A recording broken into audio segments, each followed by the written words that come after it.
Le plan d'action, c'est une étape cruciale pour le processus qui te mènera vers la réussite. Ne néglige pas ça. Tu vas prendre un bloc-notes et un bic et tu vas noter que tu aimes ça ou pas. Sors de ta zone de confort. Mets-toi bien cela en tête. Tout problème a une solution. Sinon, c'est tout sauf un problème. Tout problème a une solution. Mettre en œuvre des actions concrètes. Lorsque tu as identifié l'obstacle et que tu connais la solution, il faudra maintenant passer à l'action. T'inquiète pas, un voyage de 100 km commence toujours par un pas.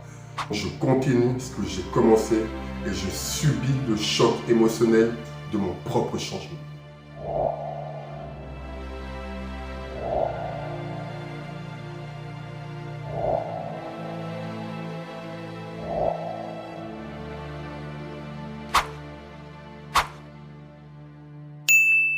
Salut à toi et bienvenue sur ma chaîne Yo Attitude, la chaîne qui te pousse à être la meilleure version de toi-même.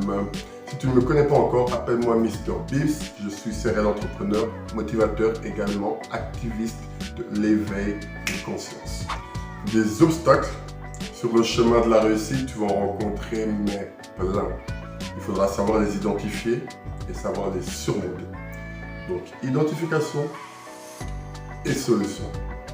Identification et solution. Tu vas devoir identifier le problème, ensuite résoudre le problème. Comment identifier l'obstacle? Il s'agit ici de savoir de quel obstacle on parle. Être face à un obstacle, c'est une chose, mais savoir que c'est un obstacle, c'en est une autre. Tu peux être face à un obstacle et ne pas savoir que c'en est un. D'où l'importance de savoir identifier un obstacle. L'obstacle peut être interne à soi, tout comme externe à soi. Exemple, des obstacles internes à soi peut être un manque de confiance en soi, un manque de ressources intellectuelles, quelqu'un de pas intelligent tout simplement, des habitudes ou des croyances limitantes. Par exemple, si tu passes toutes tes journées à prier à l'église où tu es 6 fois par semaine, que tu connais la Bible par cœur, mais que tu n'as jamais ouvert un livre sur l'entrepreneuriat, ben forcément il y aura un problème. Tu es là face à un obstacle interne. Je tiens à préciser que l'obstacle n'est pas le fait d'aller à l'église ou de prier. On est ici face à un obstacle qui est interne à soi car c'est une croyance limitante qui te pousse à croire que tout te tombera du ciel si tu vas à l'église tous les jours de la semaine.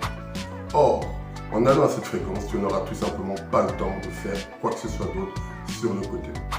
Il y a aussi des exemples externes à soi, du genre un manque de ressources financières, donc un manque d'argent, un manque de ressources matérielles, et j'en passe. Tu peux avoir de très bons projets, mais pas d'argent pour les réaliser. La bonne nouvelle est que c'est le projet qui fait l'argent, et non l'argent qui fait le projet. Tout ça pour dire que si tu as un bon projet viable et rentable, il y aura forcément moyen de trouver solution pour ton manque d'argent. Retiens bien qu'il faut prendre le temps d'identifier l'obstacle de manière claire afin de comprendre comment trouver la solution adaptée. Ça nous mène au point 2. Trouver les solutions. Une fois que l'obstacle est identifié, il faudra trouver la solution qui est en général pas très compliquée. Il faudra tout simplement passer à l'action. Si tu as un manque de confiance en toi, tu vas devoir y travailler, lire des livres sur le sujet, faire appel à des coachs, faire appel à moi par exemple. Si tu as des lacunes intellectuelles, c'est-à-dire que tu as un manque de connaissances, ça veut dire qu'il va tout simplement falloir que tu apprennes, que tu te formes. Et ça sera comme ça sur tous les domaines. Par exemple, disons que tu veux ouvrir une boutique et que tu ne sais pas par où commencer, tu vas devoir apprendre à comment ouvrir une boutique. Voir un consultant qui va t'aider à t'expliquer comment se passe l'ouverture d'une boutique. Voir quelqu'un qui va t'enseigner cela. Pour revenir à la personne qui passe tout son temps à l'église, tout ce qu'il va devoir faire, c'est mieux organiser son temps. C'est tout simplement ça. Il y a un temps pour tout. Il y aura un temps pour l'église et il y aura un temps pour aller à des séminaires business par exemple. Aller à la salle de gym si tu veux perdre du temps. Prendre du temps seul et lire un livre sur l'entrepreneuriat après avoir lu la Bible.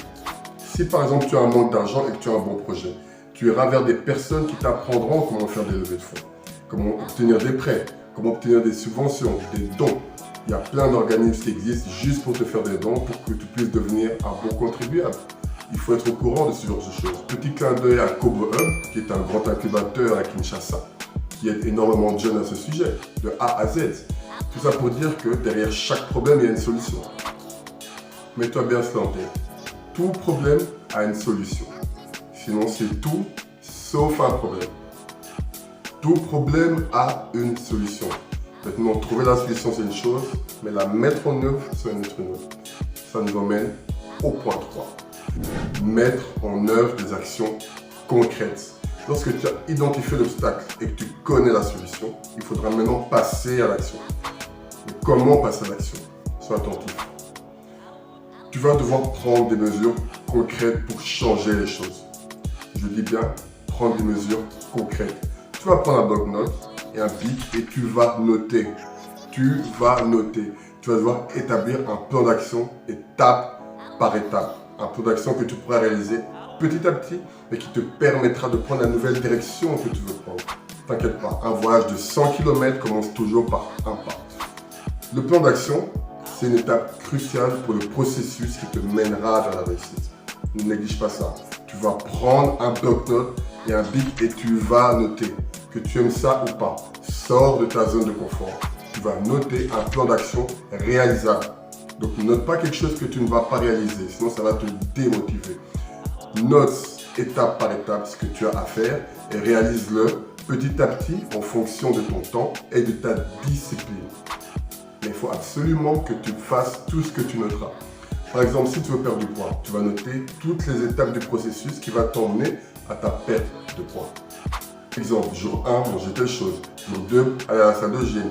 Jour 3, manger telle chose en supprimant telle chose. Et ainsi de suite. Si tu veux par exemple te lancer dans l'entrepreneuriat, tu vas noter jour 1, créer une adresse mail professionnelle et envoyer des mails à des coachs par exemple ou à des cabinets de consultants.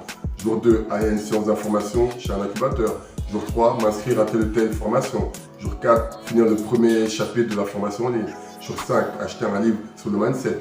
Et ainsi de suite. Tu vois ce que je veux dire? C'est en établissant un plan d'action concret et en veillant à vraiment accomplir chaque devoir de ton plan d'action que tu toucheras du doigt tôt ou tard la réussite. Au plus tôt tu passeras à l'action, au plus tôt tu t'épanouiras. Et c'est ce que je te souhaite. Mais fais gaffe, je ne dis pas que ça sera facile. Je ne dis pas que ça sera facile, bien au contraire, ça sera hard, ça sera difficile. Ça sera difficile, mais c'est le passage obligé.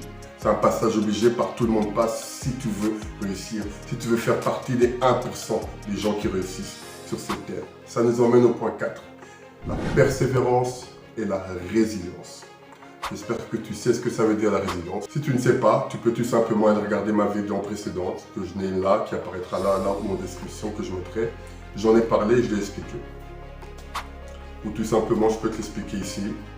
Mais non, tu vas devoir sortir de ta zone de confort et aller l'écouter si tu ne sais pas ce que ça veut dire. Je disais donc la persévérance et la résilience. La persévérance, c'est le fait de toujours continuer ce que l'on a commencé. Et la résilience, c'est d'être capable de résister à un choc qui peut être physique comme émotionnel. Finalement, j'ai quand même dû t'expliquer ce que le mot voulait dire, car on sait tous les deux que tu n'aurais pas été regardé tout de suite dans le dictionnaire ou quelque part ailleurs, au cas où tu ne connaissais pas le mot, étant donné que mon objectif à moi, c'est que tu avances de manière pragmatique vers la réussite. Voilà donc la réponse. On continue. Donc je disais, surmonter des obstacles, ça fait mal. Donc tu vas toujours te rappeler de ta mission dans la tête. Toujours savoir que tu es quelqu'un de persévérant et résilient. Je le répète après moi. Je suis persévérant et résilient. Je suis persévérant et résilient. C'est des choses que je me dis moi-même quand je dois faire mes 150 pompes habituelles et mes 150 abdos chaque soir, que je sois fatigué ou motivé ou pas. Avec discipline, je me dis je suis persévérant et résilient. Je continue ce que j'ai commencé et je subis le choc émotionnel de mon propre changement. Ce sont ces deux qualités non négligeables que tu vas devoir acquérir rapidement pour pouvoir atteindre tes objectifs. Par exemple, lorsque tu fais un régime et que tu as faim et que tu es obligé de manger une nourriture qui ne te plaît pas plus que ça, tu vas devoir t'y faire. Malgré que ça fait mal, tu vas devoir t'y faire. Et si tout simplement tu veux avoir des muscles, avoir un corps d'athlète, en faisant attention à ton alimentation, tu vas devoir continuer à faire tes séries de pompage même quand tu auras mal. Ou quand tu ne seras tout simplement pas motivé. La persévérance et la résilience. Ou si tu décides de te lancer dans l'entrepreneuriat, il y aura des portes où tu iras toquer qui ne s'ouvriront pas. Tu auras des endroits où tu iras, où tu te sentiras tout simplement pas considéré. Pour la simple et bonne raison que, en effet, tu es personne. Mais t'inquiète pas, ça fait partie du processus de la réussite. Apprendre des leçons. Voilà, nous arrivons à la fin de cette petite vidéo. J'espère qu'il t'aura aidé un minimum sur la façon dont tu peux surmonter tes obstacles. dorénavant. Donc n'oublie pas, tu identifies l'obstacle, donc savoir quel obstacle c'est. Ensuite, tu trouves la solution et puis tu passes à l'action. Commence déjà par t'abonner à la chaîne pour plus de motivation et conseils. Moi, je te dis à la prochaine. Zara Iyo.